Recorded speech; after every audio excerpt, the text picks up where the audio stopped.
Hi everybody, welcome to E Prime. I am Daedran, and of course it's New Music Friday.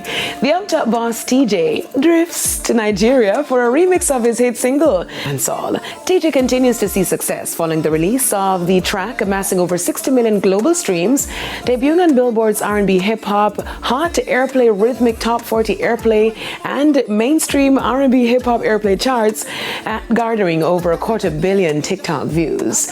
Teejay is also giving away food packages in his community in Montego Bay today before he leaves the island tomorrow. Rebel Salute celebrates 30 years.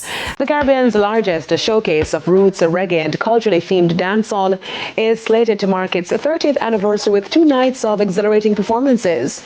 Listed as one of the top 4 festivals to attend in the Caribbean by Billboard magazine, the festival builds excitement, capturing both local and international audiences. Founder Tony Rebel promises that the 30th staging will be one for the books, and Grammy-winning artist Sean Paul is set to make his Rebel Salute debut. We want to have what is called Singers Paradise on Friday night. So we're having Third World, Richie Stevens, Sanchez, Marcia Griffiths, and so forth. So you know that's paradise right there. And Saturday we want to do the same, but we want to incorporate the DJs or the dancehall, the cultural dancehall artists. So we have the likes of Capleton and so forth, and Sean Paul and those kinds of acts. We'll have to commend Brother Tony Rebel because I say it takes a man with a strong spirit and a firm head to really keep a show like this going. And it's not easy. Promotion is not easy, my brother. Rebel Salute to me is one of the necessary festival in the world. It is the best of our music, reggae music, and it is the best of our culture.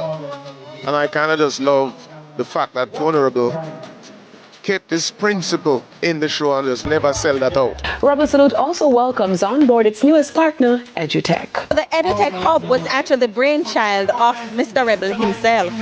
And he wanted to show, having learned about the National Parenting Support Commission and what we do, he wanted an opportunity to showcase what we're doing in education. And we thought it important to include the emerging technologies in education and how we're changing what learning looks like. So the classroom is no longer the 2 covers of a book and the 4 corners of a wall.